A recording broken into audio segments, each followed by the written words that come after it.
Hello students, today we are discussing the second part of chapter 2, The Sound of Music. The name of second part is The Shehnai of Bismillah Khan. Bismillah Khan was the name of a person. So, we read the chapter. Emperor Aurangzeb banned the playing of a musical instrument called pungi in the royal residence, for it had a shrill unpleasant sound. कहते जो औरंगजेब था उसने क्या किया, पुंगी, एक पुंगी ना means musical instrument थी, जिसको बजाने के लिए उसने क्या कर दिया, बैंड लगा दिया। क्यों? क्योंकि जो उसकी साउंड थी, आवाज़ थी, वो बहुत ही बेकार थी। Pungi became the generic name for reeded noisemakers. Few had thought that it would one day be revived.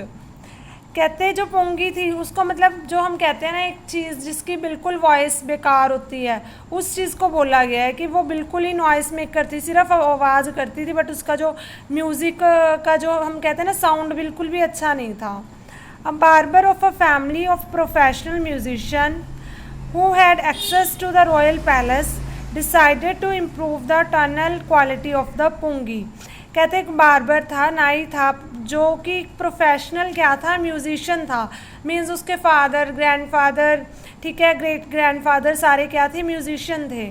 तो उन्होंने वो जो पैलेस था उसका, औरंगजेब का, वहाँ पे क्या था, बार्बर था। उसने कहा कि जो पुंगी है उसकी मैं क्वालिटी को चेंज करूँगा, उसने ये जिम्मा लिया। He chose a pipe with a natural hollow stem that was longer and broader than the pungi and made 7 holes on the body of the pipe. कहते उसने एक नेचुरल सी एक स्टेम को ली जो कि पुंगी से ज़्यादा लंबी थी और ब्रॉड भी थी। तो उसने क्या किया, उसमें 7 होल्स कर दिए उस पाइप की जो बॉडी थी उसमें। When he played on it, closing and opening some of these holes. कहते जब वो उसके साथ खेलता था तो उसके जो होल्स थे उसको क्या करता था, किसी को ओपन कर देता था, किसी को बंद कर देता था। Soft and melodious sounds were produced. कहते तब क्या होता था, जब वो ऐसे करता था तो बहुत सॉफ्ट सा जो साउंड है वो निकलता था। He played the instrument before royalty and everyone was impressed. कहते उसने जो इंस्ट्रूमेंट था उसके साथ वहाँ पे जो कोर्ट था वहाँ पे, मतलब उसको बजाया तो सभी क्या हुए, इम्प्रेस हुए। The instrument so different from the pungi had to be given a new name. कहते वो जो इंस्ट्रूमेंट था वो पुंगी से बिल्कुल डिफरेंट था, तो उसे न्यू नेम दिया गया। As the story shows, since it was first played in the Shah's chambers and was played by a nai, the instrument was named the shehnai. कहते जो इंस्ट्रूमेंट था पुंगी की जगह हमने लिया था वो क्या था, शाह के चैम्बर में फर्स्ट बार बजाया गया और बनाया किसने था, नाई ने। इस तरह उसका नाम क्या रखा गया, शहनाई, शहनाई। सो ये देखिए, ये थी पुंगी और ये है shehnai. The sound of the shehnai began to be considered auspicious. कहते जो साउंड था म्यूजिक इसका शहनाई का, वो क्या था, बहुत ही अच्छा था। And for this reason it is still played in temples and is an indispensable component of any North Indian wedding. कहते जो ये था इसलिए, क्योंकि इसका साउंड बहुत अच्छा था इसलिए टेम्पल्स में बजाई जाने लगी, और ये जो नॉर्थ की जो वेडिंग्स होती थी इंडिया की उसमें भी इसका इस्तेमाल होने लगा। जैसे अगर हम देखें नॉर्थ साइड में अब भी जो मैरिज टाइम में शहनाई को बजाया जाता है। In the past, the Shehnai was part of the Nawbat or traditional ensemble of 9 instruments found at royal courts. कहते पहले जो ये थी शहनाई, वो मतलब ट्रेडिशन जो शाही कोर्ट होते थे ना, वहाँ पे जो इंस्ट्रूमेंट्स होते थे 9 इंस्ट्रूमेंट, उनमें से एक इंस्ट्रूमेंट माना जाता था। Till recently it was use only in temples and weddings. कहते पर ये अब सिर्फ टेम्पल्स या वेडिंग्स में यूज़ की जाती है। The credit was bringing this instrument on to the classical stage goes to Ustad Bismillah Khan. कहते जो इसका इंस्ट्रूमेंट का क्रेडिट है वो किसको जाता है, उस्ताद बिस्मिल्लाह खान को। क्यों जाता है अब हम ये देखेंगे। As a 5-year-old Bismillah Khan played gilli danda near a pond in the ancient state of Dumraon in Bihar. कहते जब बिस्मिल्लाह खान 5 साल के थे तब वो गिल्ली डंडा खेल रहे थे एक पॉन्ड के किनारे, और कहाँ पर, बिहार में एक कोई जगह का नाम है दमराव, वहाँ पे। He would regularly go to the nearby Biharji temple to sing the Bhojpuri chaita, at the end of which he would earn a big laddu weighing 1.25 kg, a prize given by the local maharaja. कहते वो रोज़ जो उनके मतलब नियर एक temple था बिहारी जी, उस पे daily क्या करते थे, शहनाई बजाने जाते थे, और जब वो शहनाई बजाते थे तो उनको उसके इनाम के तौर पे क्या मिलता था, एक बड़ा सा लड्डू मिलता था। कितने किलो का होता था वो? 1.25 किलो का होता था, जो कि वहाँ के लोकल महाराजा द्वारा उसे एज अ प्राइज दिया जाता था। This happened 80 years ago and the little boy has travelled far to earn the highest civilian award in India, the Bharat Ratna. कहते हैं ये चीज़ 80 साल पहले की है कि, और वो जो लड़का जो वहाँ पे एक मंदिर में शहनाई बजाता था, तो उसने बाद में इंडिया का बहुत ही जो हाईएस्ट अवार्ड है द भारत रत्न वो गेन किया। Born on 21 March 1916, Bismillah belongs to a well-known family of musicians from Bihar। कहते बिस्मिल्लाह खान का बर्थ कब हुआ? 21 मार्च 1916 को उनका बर्थ हुआ, और वो कहाँ से बिलोंग करते थे? एक बिहार की बहुत ही अच्छी म्यूजिशियन फैमिली से बिलोंग करते थे। His grandfather Rasool Bakhsh Khan was the shehnai nawaz of the Bhojpur king's court. कहते जो उनके फादर थे रसूल बख्श खान, वो क्या थे? भोजपुर का जो किंग था उसके कोर्ट में क्या थे? स्पेशल जो मेन शहनाई बजाने वाले थे। His father Paigambar Bakhsh and the other paternal ancestors were also great shehnai players. कहते जो उसके फादर थे और पैटर्नल एंसेस्टर थे। पैटर्नल एंसेस्टर्स कौन से होते हैं? जो हमारे फादर की साइड से बिलोंग करते हैं, जैसे हमारे चाचा ताया, ठीक है, वो सारे वो क्या थे? बहुत ही अच्छे शहनाई बजाने वाले थे। The young boy took to music early in life.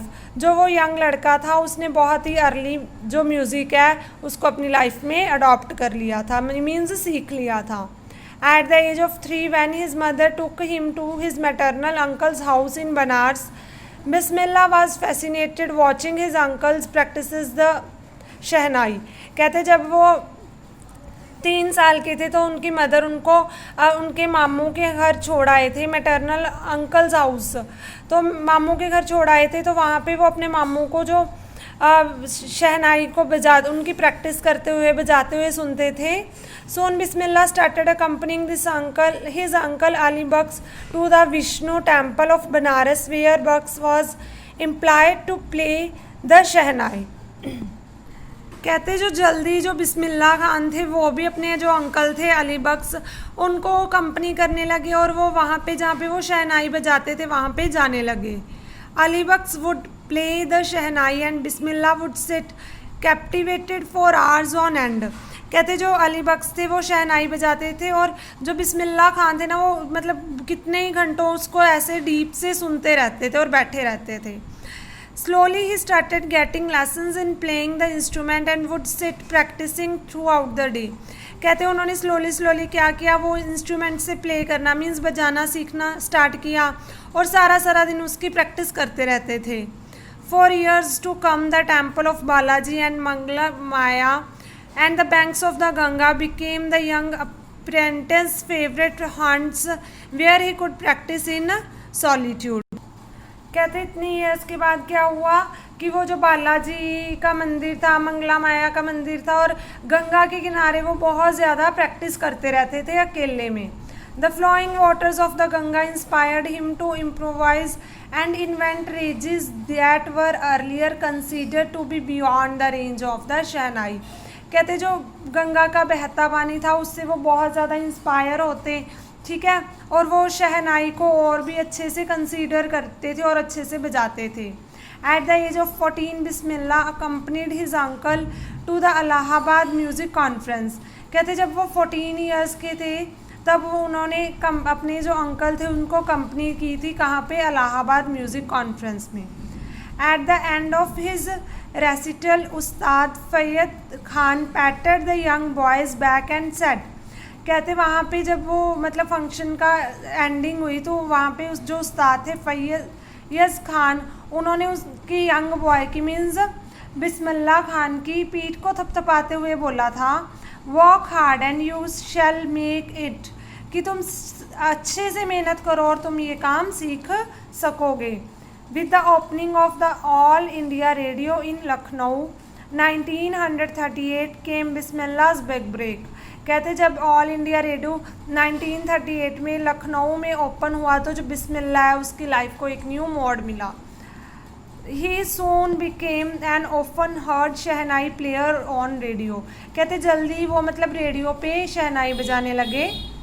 When India gained independence on 15 August 1947, Bismillah Khan became the first Indian to greet the nation with his शहनाई, कहते जब इंडिया को इंडिपेंडेंस मिली, आज़ादी मिली 15 अगस्त 1947 को, तब बिस्मिल्लाह खान ने जो मतलब वहाँ पे जहाँ पे पंडित जवाहरलाल नेहरू वगैरह सारे इकट्ठे हुए थे वहाँ पे क्या किया था, शहनाई बजाई थी। He poured his great out into Rag Kafi from the Red Fort to an audience which included Pandit Jawaharlal Nehru, who later gave his famous Trust with Destiny speech, कहते उन्होंने जो रेड फोर्ट था वहाँ पे लाल किला पे क्या की थी, शहनाई बजाई थी, और जहाँ पे बाद में पंडित जवाहरलाल नेहरू ने अपनी famous speech tryst with destiny दी थी। Bismillah Khan has given many memorable performances both in India and abroad, कहते जो बिस्मिल्लाह खान है उन्होंने बहुत सारी जो मेमोरेबल यादगार परफॉर्मेंसेस दी हैं इंडिया में भी और फॉरेन में भी। His first trip abroad was to Afghanistan where King Zahir Shah was so taken in by the maestro that he gifted him priceless Persian carpets and other sovereigns, कहते हैं उन्होंने सबसे पहली जो मतलब उनकी ट्रिप थी बाहर की, वो कहाँ की थी, अफ़गानिस्तान की। उसके वहाँ के किंग जाहिर शाह ने उन्हें बहुत सारे मीन्स कारपेट्स दिए, प्राइसलेस थे जो, और बहुत सारे स्मारक वगैरह मीन्स काफ़ी सामान दिया उनको प्राइज़ में। The king of Afghanistan was not the only one to be fascinated with Bismillah's music, कहते जो अफ़गानिस्तान का किंग था ओनली वही नहीं बिस्मिल्लाह खान की म्यूज़िक से मतलब फैसिनेटेड था, मीन्स जो हम कहते हैं ना प्रशंसित था। Film director Vijay Bhatt was so impressed after hearing Bismillah play at a festival that he named a film after the instrument called गूंज उठी शहनाई, कहते जो फिल्म डायरेक्टर थे उस समय के बहुत अच्छे विजय भट्ट, उन्होंने जब इनकी बिस्मिल्लाह खान को शहनाई बजाते हुए सुना तो उन्होंने एक फिल्म बनाई जिसका नाम था Goonj Uthi Shehnai. The film was a hit and one of Bismillah Khan's compositions, Dil Ka Khilona Hai Toot Gaya, turned out to be a nationwide chart buster, कहते जो ये फिल्म थी तो बहुत ज़्यादा हिट हुई, और जो बिस्मिल्लाह खान है उन्होंने कंपोजिशन की कि दिल का खिलौना है टूट गया, और ये भी बहुत ज़्यादा हिट हुई। Despite this huge success in the celluloid world, Bismillah Khan's ventures in film music were limited to Vijay Bhatt's Goonj Uthi Shehnai and Vikram Srinivas's Kannada venture Sanadi Appanna. I just can't come to terms with the artificiality and glamour of the film world, he says with emphasis, कहते जो means उसकी और भी जो movies थी, ठीक है, जैसे विजय भट्ट की, जो इन्होंने मतलब जो उस टाइम के अच्छे डायरेक्टर थे सभी ने इनको इनकी शहनाई के साथ बहुत सारी फिल्म्स रिकॉर्ड की और बहुत सी वो फिल्म्स हिट हुई।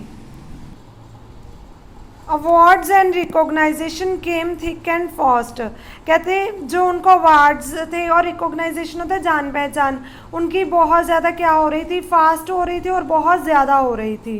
बिस्मिल्लाह Khan became the first Indian to be invited to perform at the prestigious Lincoln Center Hall in the United States of America।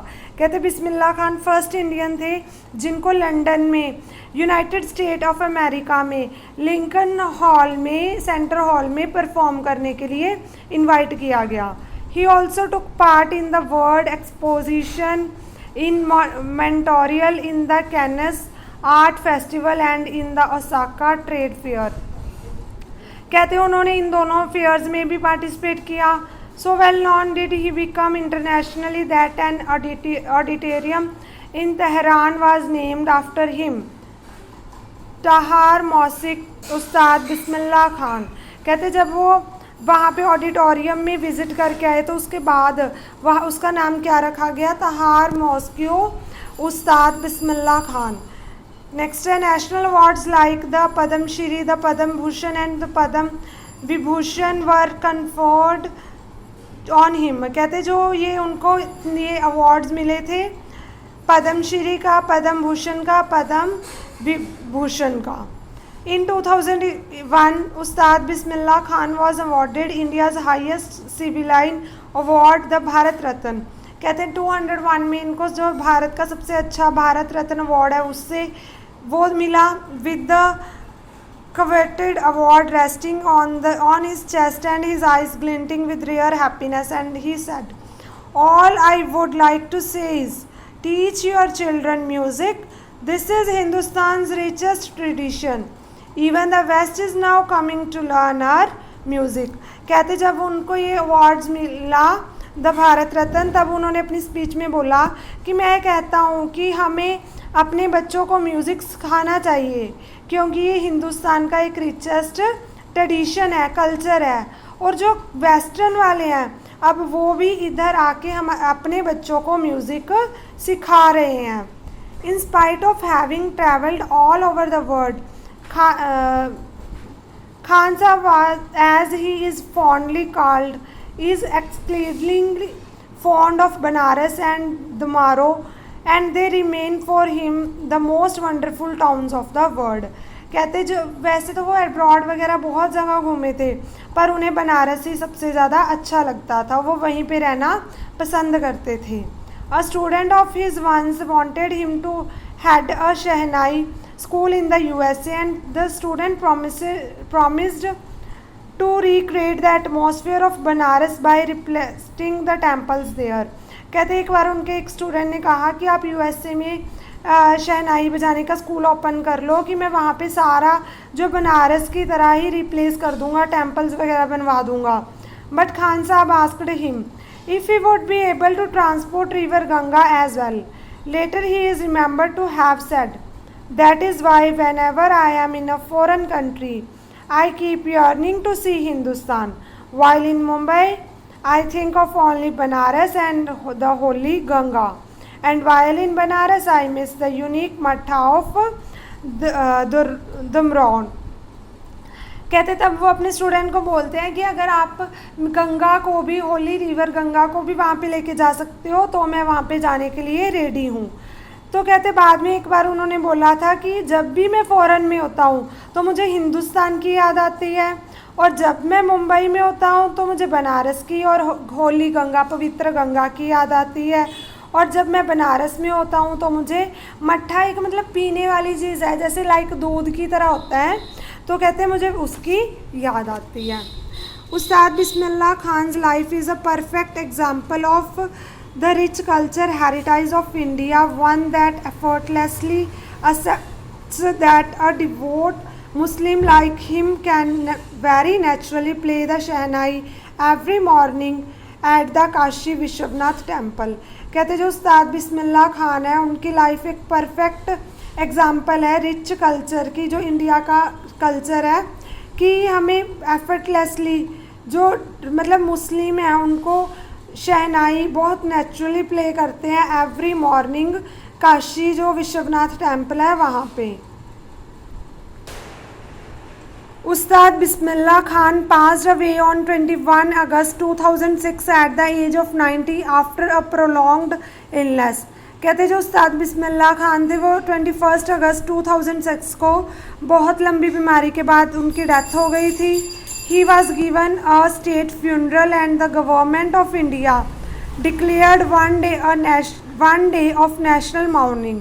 कहते जो उनकी डेथ के बाद उनकी जो मतलब फ्यूनरल हुई और गवर्नमेंट जो इंडिया की गवर्नमेंट है उन्होंने उनका मतलब जो डेथ का डे है उसको एक मतलब शोक का डे घोषित किया.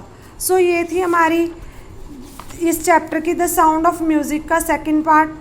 Hope you all have understand this chapter.